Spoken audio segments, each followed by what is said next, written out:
What's going on, everybody? Miles Burghoff here, FLW Pro Circuit Angler and Mercury Pro, and I want to share with you how easy it is to perform an oil change on your V8 4-stroke Pro XS outboard. These are awesome engines. I've been running for the last couple of years, and Mercury makes it really simple to be able to perform the oil change that's necessary every 100 hours of operation.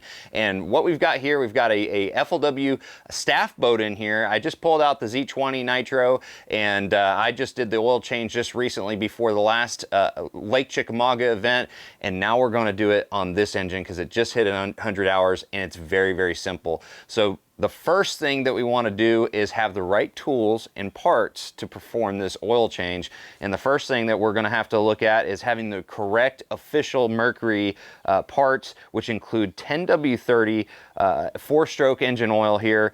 This is a really good engine oil, a really good weight of oil for a multitude of different temperature ranges and operating conditions. And then we're going to have a oil filter, okay? And then as far as the parts go, we're gonna make sure we've got some gloves to keep ourselves protected. We're gonna have to use a funnel, clear plastic tubing. The Mercury operation manual calls for 7/16 inner diameter tubing,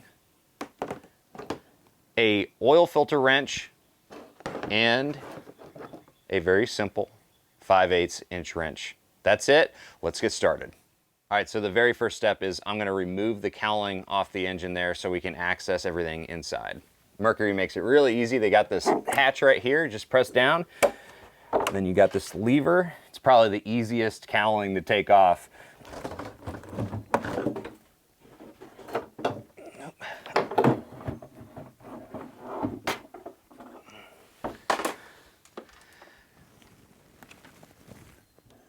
Okay, there we are. And then now we're gonna go ahead and trim it so it's perfectly level so all that oil can drain into the pan. So when we go to drain it, we get all of that oil out. All right, so the next step is we're going to go ahead and just barely loosen the oil drain valve. And we're still waiting for all the oil to kind of settle. And so when we do open up that drain valve, it'll start pouring out and we'll get everything out. But we're just gonna crack it just a little bit to get it a little bit loose so we can hand loosen it. And then we're going to add the clear plastic tubing and then drain all the oil out of the engine. All you're gonna need is your 5/8 inch wrench. All right, and then we're just gonna very carefully loosen that up. It's not gonna take a whole lot. All right, so from here we can just hand loosen it.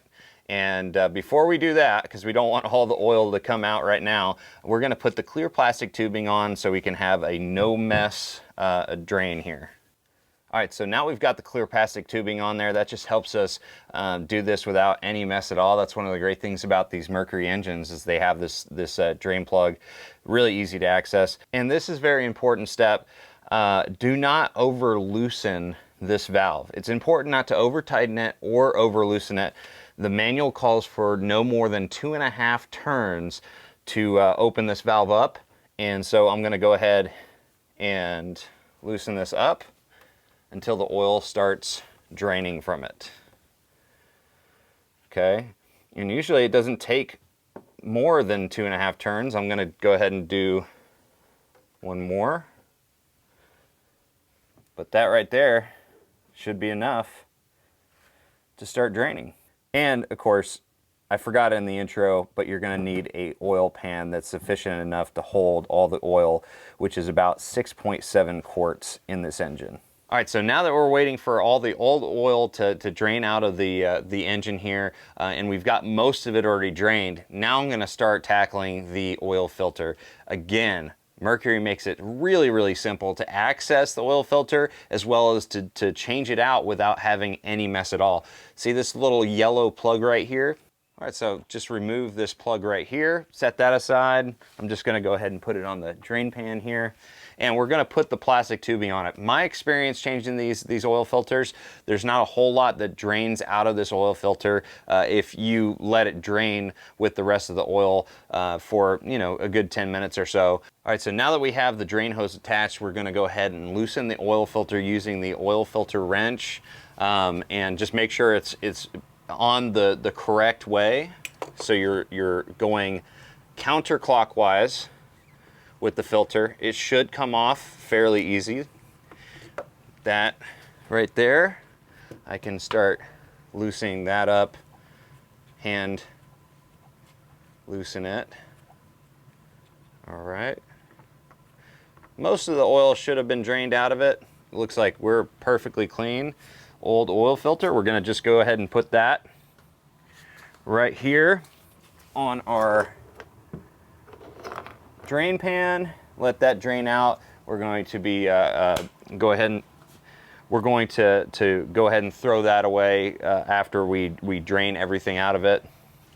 And as you can see, even though we did put that drain hose there, there's no oil at all coming out of it. Really, really easy because I've already drained most of the oil out of the system. So, all right, so the next step, I'm gonna just go ahead and look at the housing for the seal. Just make sure that there's no seal material left on the housing there where the oil filter is gonna seat, and just make sure that everything's nice and clean.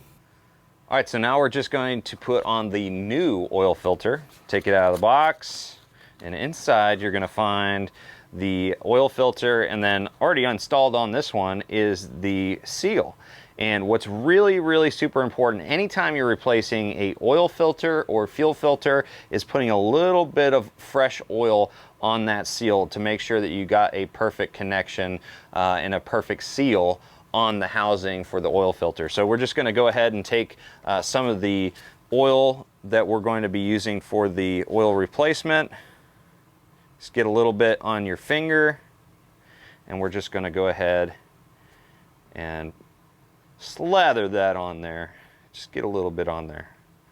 All right, and then all we're gonna do is take this filter, and then we're going to carefully thread it clockwise.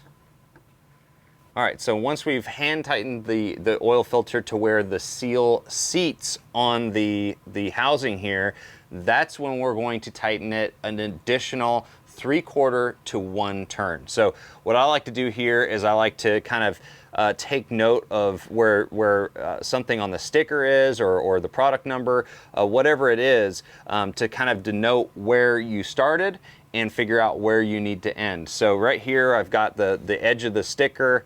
I know where that's at, and I'm going to go ahead and tighten it an additional turn. All right, so right there, that is about a little bit more than 3/4, but not quite a full turn. That is perfect right there. You don't want to over tighten any of your filters, whether it's a fuel filter or an oil filter. It's absolutely essential to make sure that you get it the right tightness. So that oil filter is done. We are done with that. So all we have to do is go ahead and close up the drain valve for the oil, and then add fresh oil. That's it.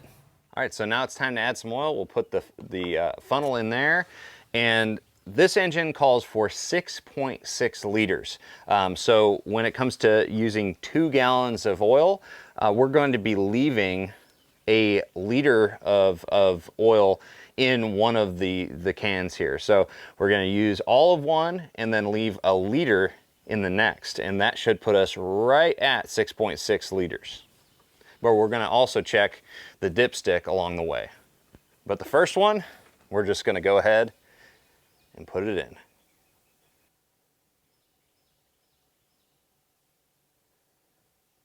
All right, that's the first gallon.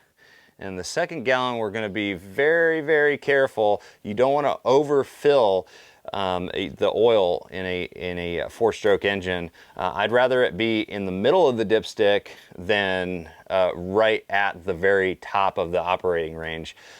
So let's go ahead and add the second gallon slowly so we don't over add. So we haven't added quite enough yet, but I'm still just going to check the dipstick and see where it's at currently after I let it kind of settle just a little bit.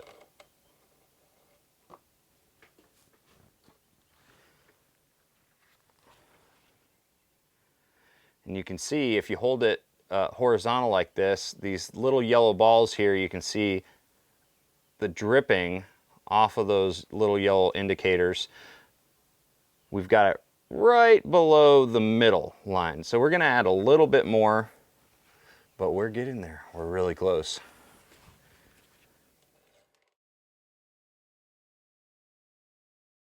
All right, so let's check it one more time, see where we're at. Okay. We are right at where we want it to be. So we've got 1, 2, 3, and just barely dripping on the 4th. That's exactly where I like to have it. All right, guys, that's it. All I have to do is put the cowling back on and go run it on the water, recheck the oil. But as of right now, that is how the oil change is done on these V8 4-stroke engines from Mercury. Very simple process, but it's so critical to make sure that you change your oil and do it at the correct interval that they recommend in your manual. So thank you guys for watching. Hopefully this helps. I'll see you guys out on the water.